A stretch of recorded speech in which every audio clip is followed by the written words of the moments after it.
In this edition of Locked On Capitals, Mike Vogel of WashingtonCaps.com joins me as we do a season in review of the Capitals. Next. You're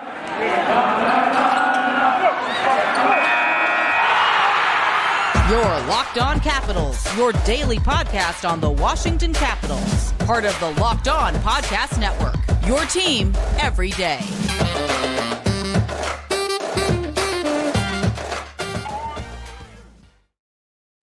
Well, hello and welcome in to this edition of Locked On Capitals. I'm so glad you decided to join me today.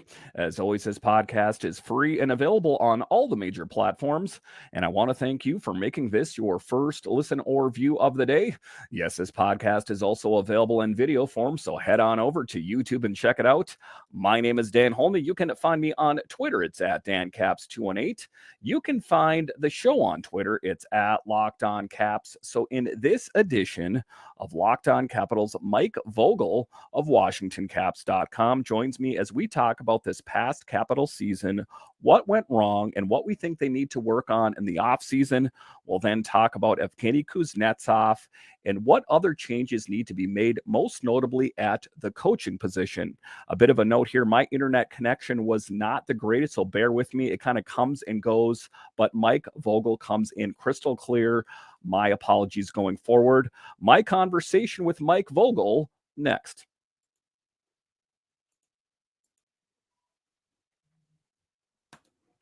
In this edition of Locked On Capitals, we're happy to welcome back Mike Vogel of WashingtonCaps.com. Mike, welcome back to the show.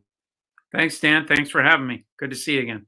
Good to see you. So to say things don't always go according to plans would be an understatement. If you want to look at that a little bit closer, in the hockey world, let's look at the Boston Bruins. They set a record for wins in the regular season and got eliminated in the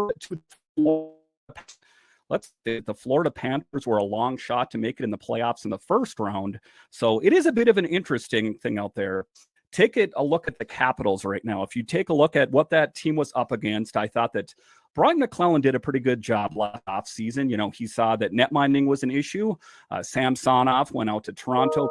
Beck went out to New Jersey. Both guys still in the Stanley Cup playoffs. That's a topic for a different conversation. And he went out and signed, at the time, the reigning Stanley Cup winning netminder Darcy Kemper, Charlie Lindgren. He also saw that Tom Wilson was injured, and he signed Connor Brown, and Dylan Strome was signed to fill the role of Nick Backstrom. When I looked at the team, I thought, yep, that looks pretty good.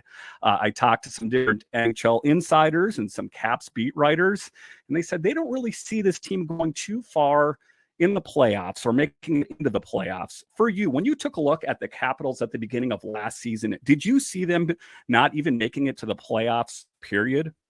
I thought they would at least be in the hunt. You know, at worst, I thought they'd be like a bubble team, a team that was fighting for one of those wild card spots right up to the end. Somebody like Pittsburgh, maybe they get in, maybe they don't. But and I think they filled that bill for half the season. And then for whatever reason, the second half, they just didn't have it. They were never able to win more than 2 games in a row, and only did that twice. And you look at those 2 games, or those 2 sets of 2 wins. The first wins both times I thought were kind of uplifting, and then they just weren't able to build on them. Actually, I should say the second wins were kind of uplifting. They couldn't tack on. They beat Boston in Boston, first game coming out of the All-Star break, and you're coming back home and you get San Jose, and instead that starts a 6-game losing streak, and that essentially was all she wrote. Obviously, like you said, there were a lot of injuries. I think the Carlson injury hurt him more than any other one, and it was the one that you noted. They knew they were going to be without Backstrom. They knew they were going to be without Wilson. They didn't.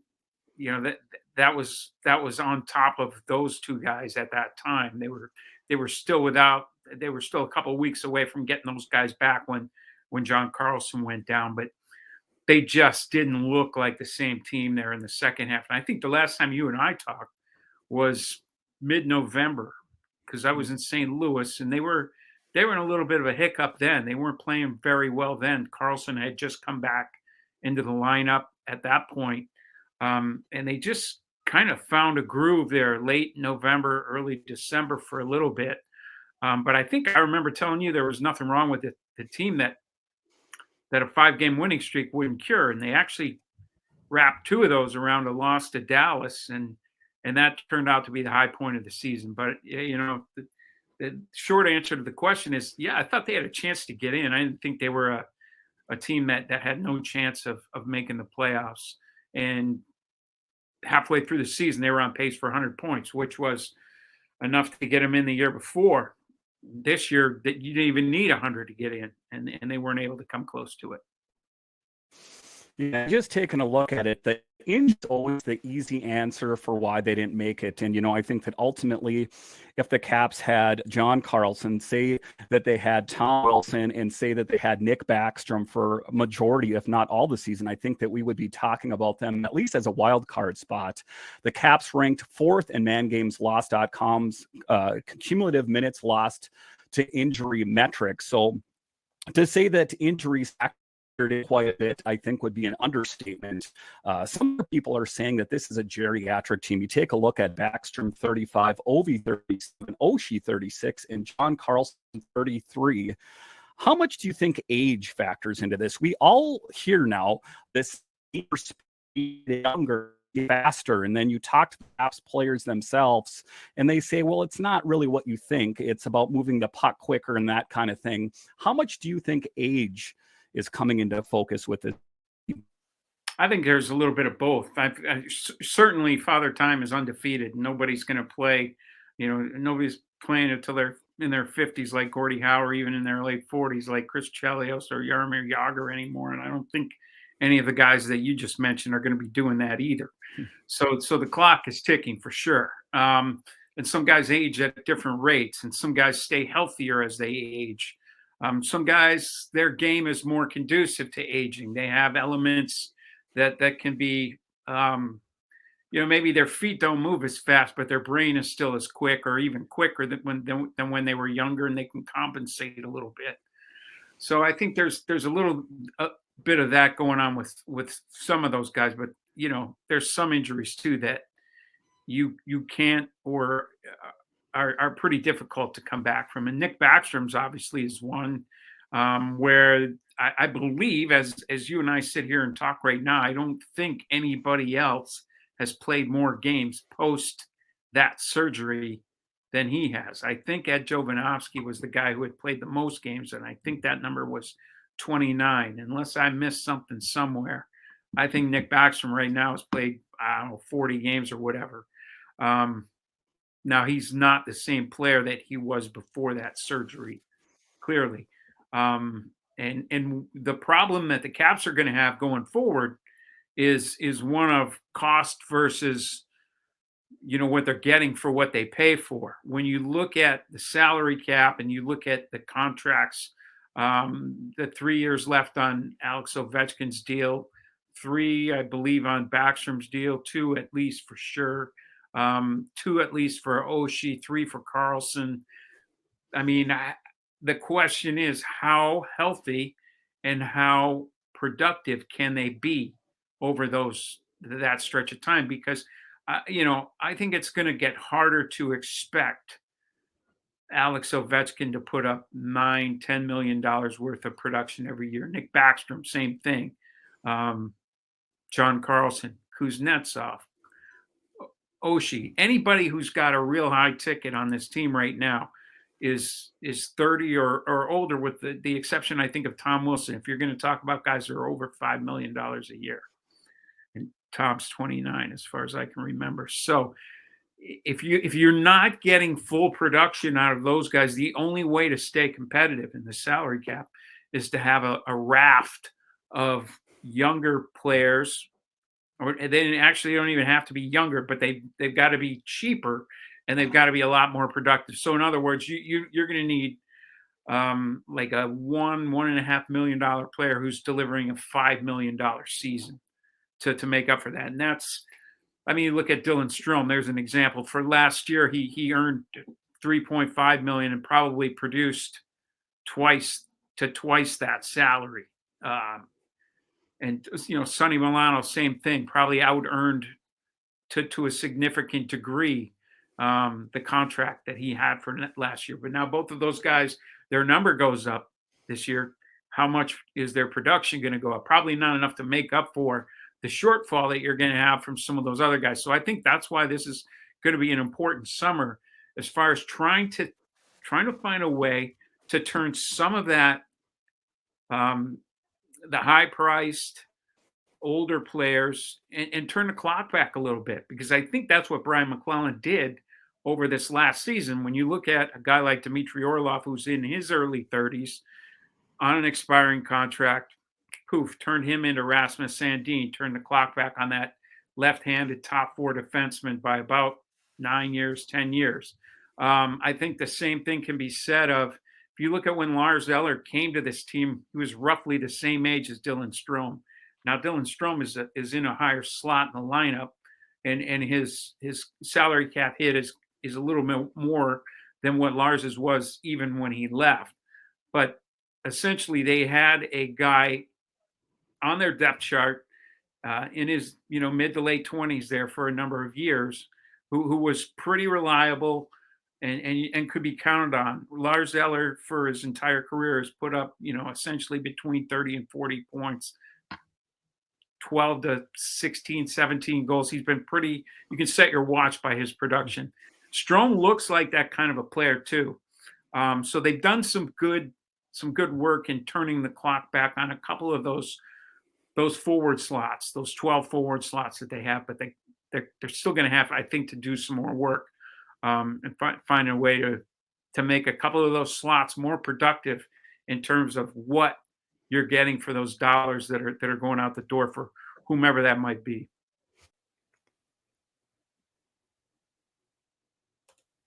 All right, so after the break, I will continue to talk with Mike Vogel of WashingtonCaps.com as I ask him about what player in Hershey is due for a promotion. We'll talk about that coming up.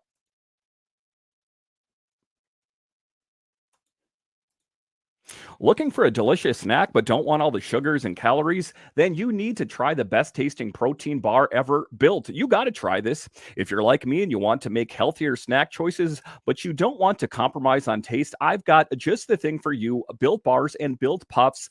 Built Bars are healthy and tasty, and they taste amazing. Seriously, they taste so amazing, you won't think they're good for you. You got to try this. What makes Built Bars so good? Well, for starters, they are covered in 100% real chocolate. That's right, even dark chocolate, and they come in unbelievable flavors like churro, peanut butter brownie, and cookies and cream. I've spoke to you for the longest time about how you can get these at built.com, and you still can, but now you can get them at your nearest Walmart. That's right. Head to the nearest Walmart today, walk to the pharmacy section, and grab yourself a box of Built Bars. You can pick up a 4-bar box of cookies and cream, double chocolate, or coconut puff. If you're close to Sam's Club, run in and grab a 13-bar box with our hit flavors, brownie batter, puff, and churro. You can thank me later. All right, welcome back into this edition of Locked On Capitals, part of the Locked On Podcast Network, your team every day. Make sure and follow or subscribe to Locked On Capitals wherever you get your podcasts and YouTube. I have a lot of great guests lined up for you this summer, like this one today with Mike Vogel. I also have an interview lined up with John Walton and the new writer for Washington Hockey Now. So subscribe to Locked On Capitals today. Yeah, and the tough thing for me is, a lot of people ask, and, I ask myself this too, is how does this team get a different result next year? Doing the same thing and again and expecting a different result is the definition of insanity. I know that injuries factored in quite a bit, and head coach could definitely change the fortunes of this team. Just look what Barry Trotz did to this team. Yeah. But, it's an interesting thing about the young players. We hear all the time about there was a reluctance from Peter Laviolette about wanting to get younger. The same thing was kind of said for Barry Trotz. And Peter Laviolette, maybe you didn't see who I had playing in Nashville. I had a lot of young players. I just wasn't necessarily happy with the young players, that were on this team. You take a look at LaPierre and McMichael kind of thing. I think that next should be the time to give McMichael and LaPierre another really good look. This is the perfect time to do it. We see what they're in the Calder playoffs here. They're getting great production. I know that isn't always an apples for apples comparison. But is that your assessment that we should finally give these guys that we've heard about for so many years a nice long look again? Well, I think that holds true for Connor McMichael for sure. I'm not sure. I think LaPierre's season in Hershey was a little bumpier. And I didn't see either one of those guys play. I didn't get a chance to go down there and watch them play. But just from what I'm hearing, and I think too, the other part of the equation here, Dan, that you got to remember is that the Caps have essentially stated that they're going to try to remain competitive here for these next 3 seasons, the last 3 seasons of Alex Ovechkin's contract, while he chases down this record. Because I think if that were not the case, if he were not gonna take full pursuit of that 894 goal record, that they might be in the middle of a rebuild already right now. This, to me, you look at the team and you look at the number of guys that are over 30. And again, what to go back to the answer to the previous question, the expected production the rest of the way. I think a lot of GMs would say, hey, I think it's time here. Let's retool. Let's rebuild. Let's blow it up to whatever extent, whatever degree, and let's undertake a rebuild. But that's not what Alex wants, and that's not what the team wants. They've agreed to pursue, and I think it's a little bit of a tightrope walk myself. And again, it goes back to the contracts that are on the books, the salary cap being stagnant, the free agent mark being kind of thin, and to me, I think you're going to have to go out and make some trades to make this this team better. Now, you could certainly plug both of those kids, because one of the things that a team like the Caps absolutely needs is some low cost, cost controlled players that are productive. But the other part of the problem is you don't know for sure how productive either one of these guys can be, or Beck Mallenstein or Vinny Iorio or anybody else who's on the cusp of cracking the varsity roster, let's say.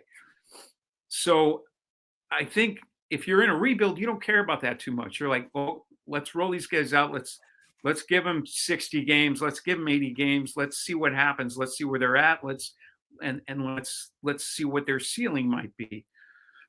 But if you're trying to make the playoffs, and that's why I think a lot of people maybe were upset last year that instead of knowing that Nick Backstrom was going to miss the first half of the season, instead of saying, and having seen the year before that Connor McMichael was pretty effective when used at the center position, I think some people were upset that rather than just give the job to Connor McMichael, they went out and they signed Dylan Strome. But I think you can do both. And I think that you need to do both. I think you got to have both of those guys on this team next year. And I think Connor McMichael should be in your top 9 for sure. And I think he should be in the middle of the ice, personally. But and I think you'll probably see that, honestly, because you do need to, as we've talked about here, you do need to revamp certainly the top 9 and probably arguably the middle 6. And I mean, depending on how you can do it, how much you can achieve, I think it's going to be difficult because you're going to have to find a way to move some contracts that are going to be difficult to move. And you're going to have to find someone that's willing to do that while giving you a player at a really good contract that's, ideally a little bit younger and still has some runway left in his career. So I think the only reason that you don't go ahead and go full in now is because they've stated that, we want to try to make the playoffs. And that being the case, I think you're not going to give anybody anything. You've got to make sure they earn it. That's the difference between essentially a rebuilding team where you're just going to put anybody out on the ice who's young and see what you have. And we've been through this year. That's how this team was in 2005 when Alex Ovechkin's career got underway. So I don't think they're there at that point yet, but they're probably a couple of years away from being at a similar juncture as far as the organization's crossroads, if you will, are concerned going forward. So I think that's why you don't just go all in on on a full youth movement right now is because you're trying to make the playoffs here the next couple of years. And I just don't think that if you look at the way teams operate, they typically don't, at least when your top players that are in your system have been picked in the last third of the first round of the draft. Typically, when you're picking in the 20s, you're not getting top 6 talent. You might be getting top 9 talent. And I think that's kind of the case with both of those guys, Lapierre and McMichael. They may be top 6 NHL players. They may not be. We don't know that yet. They may be top 9, and that's fine too. Alexei Protas, same thing. For me, he's probably a middle 6 guy, probably a bottom 6, but maybe there's a little more upside than meets the eye. He's still a pretty young guy, so they have some young pieces, and I just don't think that they're at a juncture yet where they can go all in with the youth, just because of what their stated goals are here for the next 3 seasons.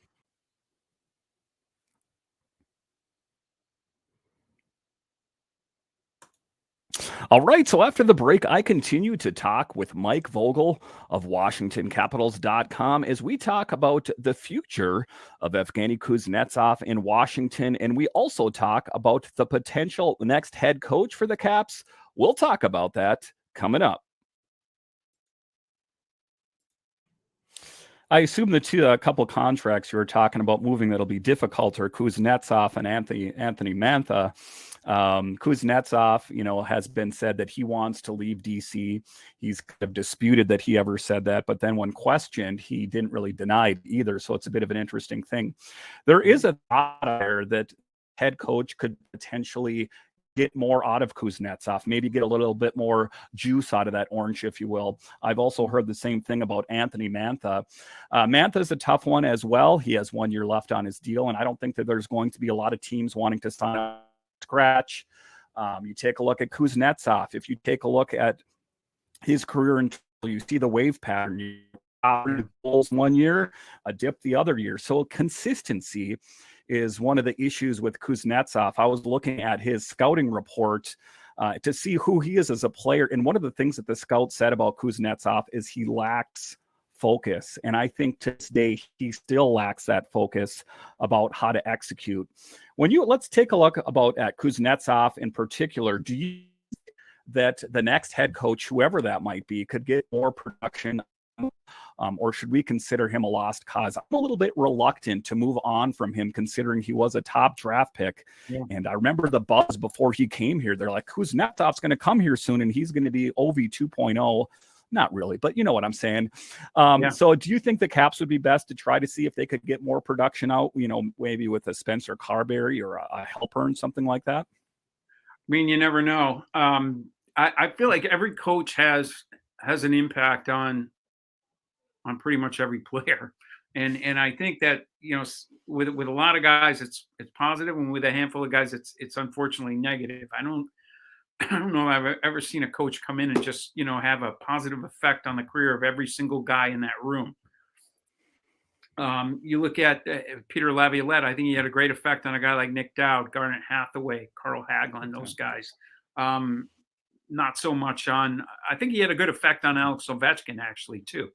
And some of those defensemen as well. But as far as, there's always going to be a few guys that fall between the cracks, and there's going to be guys who would prefer to have someone else. I think you could walk into any room in the NHL and find guys that would love for whoever that team's coach is at any given time to be driven to the airport. To your point about Kuznetsov asking for a trade, I've been around this game long enough to see there's the media doesn't always find out when guys ask about trades. There's a lot of it that goes on that and the trade gets made and you never hear about that was a guy who wanted out, or a guy asks out and changes his mind later on. That happens too. That's happened a lot with some of the guys some of the guys that were on the Cup team in 2018 had asked to be traded previously. They're not here anymore now, but so it's guys have reasons. I get that their career window is tight. They've got maybe 20 years. If they're really, really good at what they do, they got maybe 20 years to do it. And there's only a few of them that get to do it that long. So I don't begrudge anybody the want or the desire to go elsewhere to ply their trade.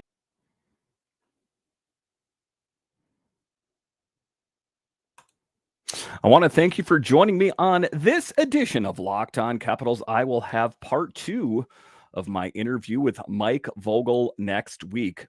Are you an everydayer of Locked On Capitals? I would love to hear from you. Just hit me up on Twitter at DanCaps218 or at Locked On Caps and say, hey, Dan, I'm an everydayer, and I'll give you a shout out on Friday's show. Once again, I want to thank you for joining me on this edition of Locked On Capitals, where it is your team every day. When you're done listening to this podcast, head on over to Locked On NHL as they are breaking down all of the Stanley Cup playoff action. Head on over to Locked On NHL. My name is Dan Holme of Locked On Capitals, and I'll talk to you again next time.